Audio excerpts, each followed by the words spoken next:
우리가 2017년을 맞으면서 새해를 맞는 우리의 태도 가운데 가장 좋은 태도가 뭘까? 그것은 새해를 그냥 예전에 맞았던 새해처럼 그대로 맞는 것은 지혜롭지 못하다. 그러면 어떻게 이 새해를 우리가 맞이해야 될까? 그것은 단 하나, 내가 새로운 목표와 새로운 비전과 새로운 태도를 가지고 새해를 맞는 것이 좋다. 그러면 새해를 맞는 좋은 태도 가운데 하나가 뭘까? 그것은 작은 부분이라도 자기 발전을 위한 구체적인 실천이 뒤따라야 한다. 저는 항상 그렇게 말해왔습니다. 책을 읽지 않는 사람은 발전할 수 없다. 새해에 적어도 자기 분야에 최신 정보가 뭔지, 그리고 내 분야에 앞서가는 사람들은 어떻게 사는지 한 번쯤 그 전문 분야에 자기 관심 분야를 점검해보고 도전받고 더 나은 자기의 실천적인 발걸음을 내딛는 것이 새해를 맞는 좋은 태도가 아니겠는가. 거대하고 굉장한 목표를 세우지 않더라도 저는 우리 삶에 있어서 가장 중요한 것은 실천이라고 봅니다. 계획보다 중요한 것은 실천인데, 그 실천 가운데에서도 제가 그 존 맥스웰이 쓴 자기 학습 개발서에 자기 아버지가 어린 시절 자기에게 물었던 그 말이 기억납니다. 통나무 위에 개구리가 5마리가 있다. 그런데 그 통나무에서 4마리의 개구리가 뛰어내리려고 하고 있다. 어린 아들에게 물었어요. 통나무 위에 개구리가 몇 마리 남았지? 그러니까 존 맥스웰이 1마리요. 그러니까 아빠가 틀렸어. 왜냐하면 뛰어내리기로 마음먹은 것이 실제로 뛰어내린 것과는 다른 것이야. 새해에 많은 사람들이 계획하고 마음먹고 이렇게 할 거라고 생각을 하고 다짐을 해봅니다. 그러나 정말로 그것을 마음먹은 것을 실천에 옮기는 것은 쉽지 않죠. 제가 최근에 인생 대질문이라고 하는 책을 읽고 있습니다. 그 책에 보면 이런 이야기가 나옵니다. 지금 어떤 일을 하는 것이 큰 결과와 변화를 이뤄내지 못합니다. 그러나 그것이 시간을 두고 누적하고 그게 쌓이면 엄청난 일이 일어납니다. 여러분들이 1만 시간의 원리 아실 거예요. 그 사람이 어떤 전문 분야에 1만 시간을 투자하면 그 분야의 전문가가 돼요. 그러나 그럴 필요성도 알고 그래야 된다고 하는 사실을 인식하면서도 실천하지 아니하고 그냥 보내면 그거 역시 누적돼요. 그래서 자기를 퇴보하게 만드는 거예요. 어떤 사람이 어느 날 갑자기 내가 히말라야를 정복하겠다. 거의 미친 짓입니다. 히말라야를 정복하기 위해서는 가혹한 기초훈련이 뒷받침되지 않으면 안 되는 겁니다. 그리고 스스로의 매년 새해를 살아왔던 경험을 뒷받침해서 우리는 이런 생각을 갖게 될 수도 있어요. 어제의 태양은 오늘 다시 뜨는 거야. 올해라고 달라질 게 뭐 있겠어? 똑같은 거지. 그런 식으로 새해를 맞는 사람들은 발전할 수 없어요. 저는 우리 교회에서 지난 화요일 날 교역자들이 새로 오고 이제 새로운 해를 맞기 전에 우리 멤버십을 위해서 우리 책을 한 권씩 읽자. 그래서 전부 다 그 책을 읽고 나서 그 책의 느낌을 적어서 리뷰를 합니다. 그런데 전도사님이나 교역자들 중에 바쁘고 시간에 쫓기다 보면 내가 책을 읽으라는 것을 자기의 도전과 발전의 기회로 삼지 않고 숙제로 여겨요. 그런 사람들은 어떻게 하겠어? 그랬는지 안 그랬는지 모르지만 숙제로 여기는 사람은 때우기 식으로 책을 읽어요. 제일 얇은 책. 내가 6개월 넘은 책은 최신 정보가 아니니까 보지 말라 그러거든요. 항상 그래요. 우리는 1년에 한두 번 꼭 책을 읽게 해요.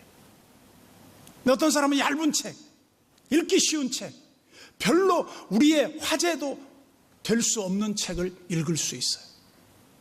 근데 어떤 사람은 진짜 읽고 싶은 책을 읽어요. 자기 시간을 내서 그 바쁜 시간에 책을 읽어요. 그러면 어떻게 되겠어? 자기에게 도전이 되고 발전이 되겠죠. 그러나 만약에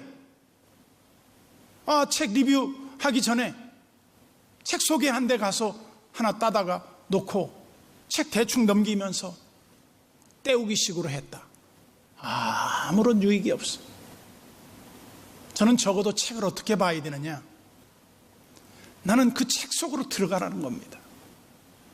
그 책을 쓰는 저자가 주장하는 내용과 내가 대등하게 변론할 정도로 책을 읽으라는 거. 예를 들어 내가 책을 한 권 읽었어요. 그 책 저자하고 만나서 나하고 토론을 한다면 내가 그 사람 내용을 다 기억하고 그 사람 책의 그 논리를 반박할 정도, 내 논리를 펼 수 있을 정도로 책을 읽으라는 거예요. 그냥 읽지 말라는 거예요. 도전하라 이거예요. 왜 제가 이런 말씀을 드리느냐면 자기 발전을 도모하기 위해서는 반드시 대가 지불의 원칙이 예외 없이 적용됩니다. 제가 어떤 분이 어느 책에서 봤는지 잘 기억이 안 납니다만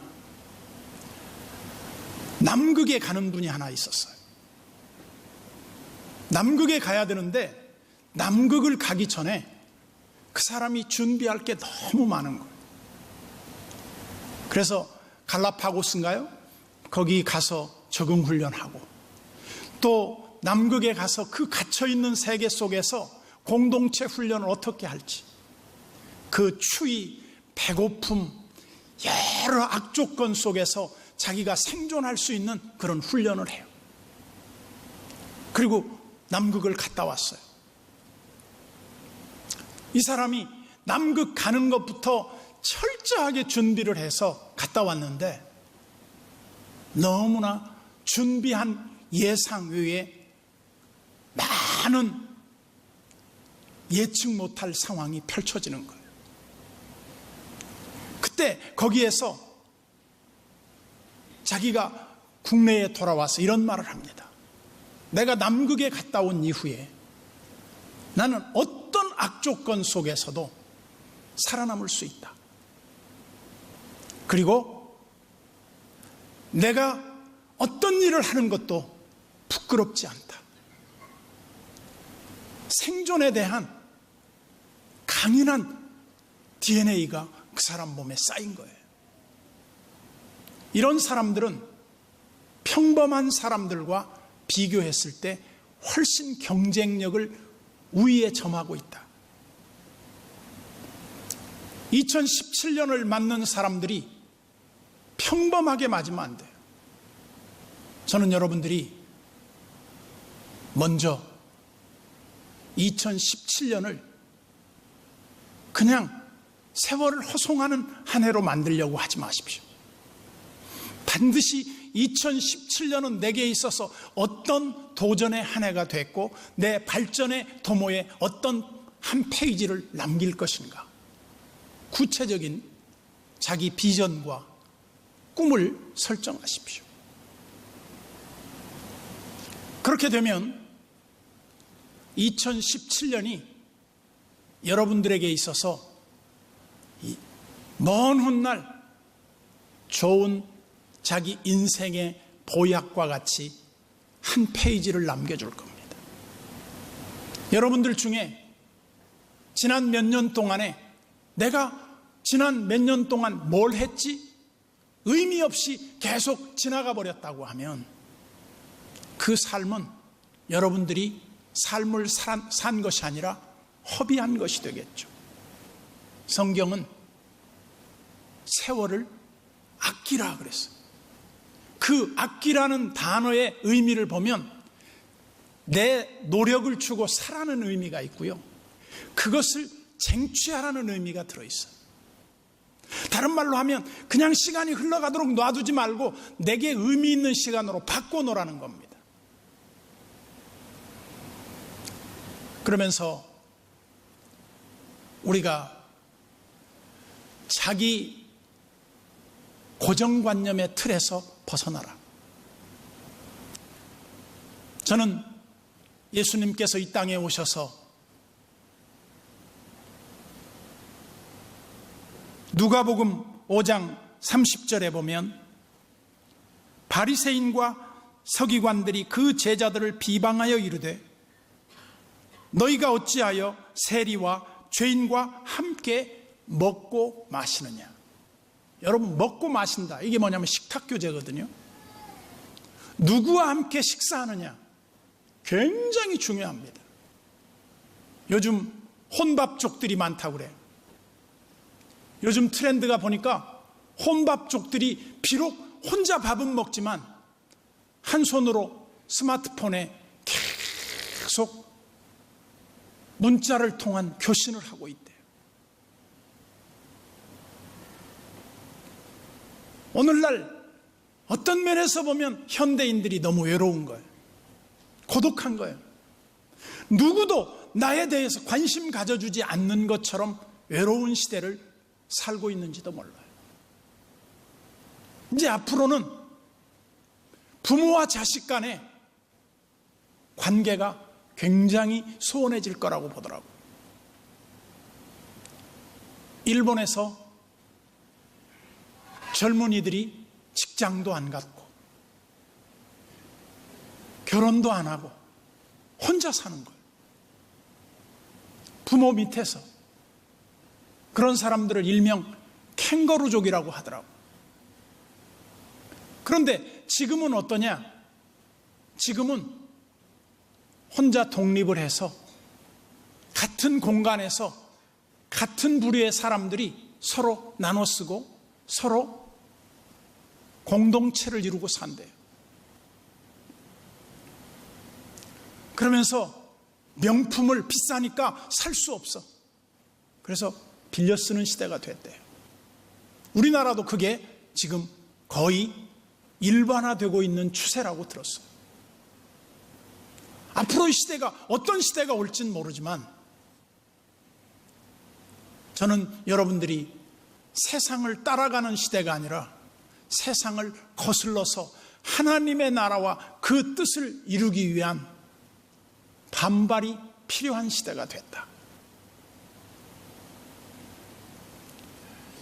새해를 맞는 우리 그리스도인의 삶, 저는 다분히 개척자적 정신이 필요하다. 아메리카 신대륙을 발견하기 위해 탐험을 했던 콜럼버스는 4번에 걸쳐 생명의 위협을 느낄 만큼 어려운 항해를 합니다. 그러면서 그가 인도를 거쳐 아시아를 거쳐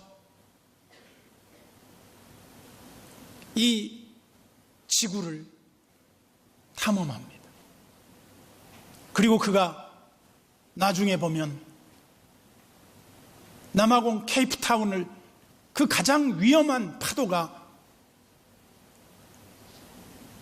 굉장히 험한 곳이라고 하는 그곳을 통과합니다.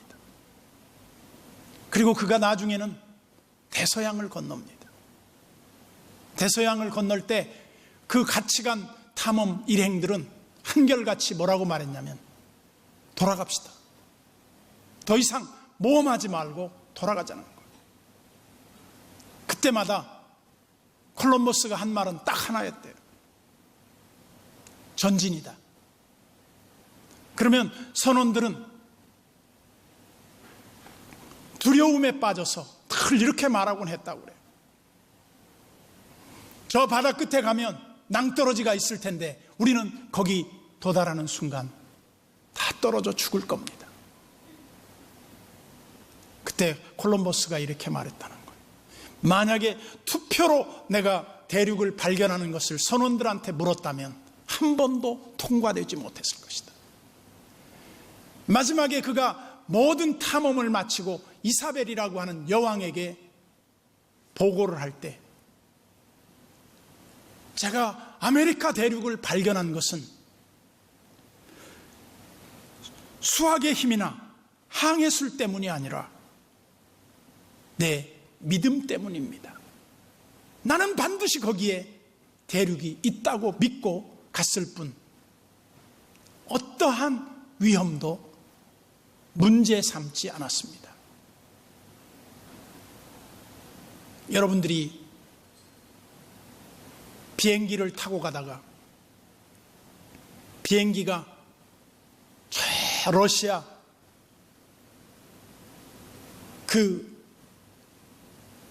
눈 덮인 한 산에 비행기가 추락합니다. 그때 생존했던 사람들이 몇 명 안 됐어요. 근데 그들이 마지막에 생존할 때 뭘 먹습니까? 그 동료들이 죽어있는 그 언 시체를 인육을 먹고 생존합니다. 그때 어떤 사람은 어떻게 우리가 사람의 이 인육을 먹을 수 있냐? 어떤 사람은 그러면 여기서 우리가 개죽음을 하고 아무것도 없는 이 생존 불가능한 데서 그냥 죽음을 받아들이란 말이냐? 그러면서 그들은 끝내 그 동료들의 인육을 먹으면서 생존합니다. 이건 싫어합니다. 개척자적인 정신이 뭡니까? 주어진 환경에서 모든 학습된 삶의 반복이 우리 인생을 풍요롭게 하지 않아요. 도전하고 그 불가능 속에 가능성을 찾고 새로운 역사를 쓰기 위한 자기 한계를 뛰어넘는 거라고 봐요. 그러면서 주님이 이렇게 말씀합니다. 두 가지 비유를 들어드립니다. 16절에 보면 생배 조각을 낡은 옷에 붙이는 자가 없다. 예를 들어서 내가 입은 옷이 무명 옷이고 낡은 옷이라고 합시다. 여기가 빵꾸가 났어요. 그러면 어떻게 해요? 그 옷에 비슷한 천으로 낡은 것으로 옷을 기워야 옷이 보존되는 거예요. 만약에 새 옷을 한 조각 붙였어요, 여기다가. 그러면 그 옷이 비를 맞거나 물에 젖으면 어떻게 돼요? 줄어들어요. 그러면 전에 있던 옷을 땡겨가지고 다 헤어지게 만든다는 거예요. 예수님이 지금 말씀하려고 하는 의도가 무엇입니까? 가치 체계가 바뀌었는데 왜 너희들은 과거에 잘못된 너희의 전통이나 가르침으로 하나님의 말씀을 왜곡하느냐 이거예요. 그러면서 하나 더 예를 들어줍니다. 17절입니다. 새 포도주를 낡은 가죽 부대에 넣지 아니하나니 그렇게 하면 부대가 터져 포도주도 쏟아지고 부대도 버리게 됩니다.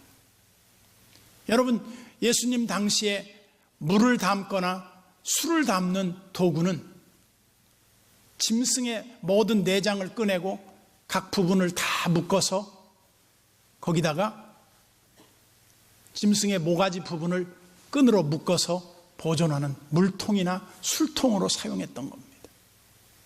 근데 한번 예를 들어서 가죽에다가 포도주를 담아놨다고 합시다. 포도주가 막 부글부글 끓으면서 이게 팽창되겠죠. 근데 거기다가 새 포도주를 다시 넣으면 포도주도 다 터져서 없어져 버리고 가죽 부대도 터져서 쓸모없게 될 거라는 거예요. 여기에 이 두 가르침은 뭘 말합니까? 새 시대, 새로운 가치, 새로운 그 정보 지식 사회 속에 낡은 전통을 가지고 자꾸만 옛 것으로 치장하려고 하지 말라는 거예요. 저는 교회에서도 우리 교회가 변화를 꿈꾸는 교회라고 그랬습니다. 사람들은 변하기 싫어합니다. 왜? 옛날에 했던 게 편하거든요. 여러분, 새 신발 신는 게 귀찮습니다. 오래된 신발이 편합니다. 그렇다고 오래된 신발만 신고 살 수는 없는 겁니다. 저는 여러분들이 2017년을 맞으면서 큰 목표를 세우지 않더라도 작은 시간에 투입을 하라. 그러나 그것이 쌓이면 누적성의 원리에 따라 나중에 보면 엄청난 결과를 만들어낼 텐데 자기 자신을 전혀 새로운 사람으로 만들어낼 수 있을 것이다. 저는 언젠가도 그런 말을 했습니다. 여러분들이 지금 여러분들의 모습을 띈 것은 여러분들의 10년, 20년 전에 생각이 반영된 것이라고. 내가 어떤 사람이 될 것인가에 대한 것은 오늘 결정하는 게 아니에요. 이미 과거의 내 결정이 오늘을 만들었어요. 지금의 내 생각과 결정이 미래를 만들어요. 무엇을 보느냐? 하나님은 꼭 물었어요. 그 선지자들에게. 네가 지금 무엇을 보고 있느냐? 예, 살구나무 꽃을 보나이다. 그것은 세상 종말을 본다는 것. 낡은 가치를 가지고 자꾸 고집 피우지 말라는 겁니다. 여러분들이 잘 아시겠지만 아프리카의 초원에 사는 코끼리는 40년을 산다고 그래요. 그런데 그 코끼리가 서커스단을 따라다니는 코끼리가 몇 년을 사는가 봤더니 서커스단을 따라다니는 코끼리들은 늘 바쁜 일정으로 매여 있는 삶을 삽니다. 그런데 그 코끼리는 80년을 산대. 비스켓 먹고 사람들 앞에 재롱 피우고 풀 조금 먹고 살아가는 거예요.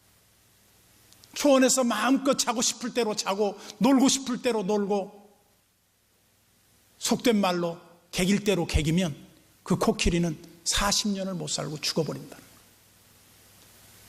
자기 통제와 사명이 없는 거예요. 불행한 코끼리예요. 그런데 비스켓 한 쪽을 먹고 80년을 사는 코끼리를 우리는 불행한 코끼리라고 보지 않습니다. 새 중에서 제일 오래 사는 새가 독수리라고 들었습니다. 그런데 독수리가 40년쯤 되면 부리가 꼬부러져서 더 이상 사냥할 수 없대요. 그러면 그때 독수리가 자기 갱신을 위해서 높은 바위 위로 올라간다는 거예요. 올라가서 그 부리를 바위 위에다가 계속 두들겨서 이 부리가 깨진다는 겁니다. 피가 흐르고 그 고통의 시간을 지나고 나면 새로운 부리가 나온대. 그러면 그 부리로 자기 발톱을 빼고 자기의 낡은 깃털을 뽑아낸대. 완전히 갱생이 된다는 겁니다. 난 여러분들이 2017년에 편하려고 하는 의식을 버려버리라는 거예요. 편하게 사는 게 좋은 건 아니다. 힘들게 살더라도 비전을 성취하고 자기 발전을 도모하고 새로운 역사를 쓰기 위한 거룩한 자기 불만이 있어야 한다. 그걸 우리는 대가 지불의 원칙이라고 합니다. 지금 아무것도 않고 요령으로 살고 편하게 살면 내일이 없어요. 더 나은 여러분들의 미래는 절대로 보장되지 않아요. 하나님의 은총 안에서 여러분 모두에게 새로운 역사, 새로운 축복의 역사는 나의 작은 실천에서부터 비롯된다. 새로운 계획을 가지고 이제 나쁜 것을 끊어버리세요. 담배도 끊고 술도 끊고 나쁜 습관도 좀 버리고 지금 좋은 결정을 내릴 때 여러분들에게는 결코 여러분 자신을 실망시키지 아니할 내일이 주어질 줄로 믿습니다.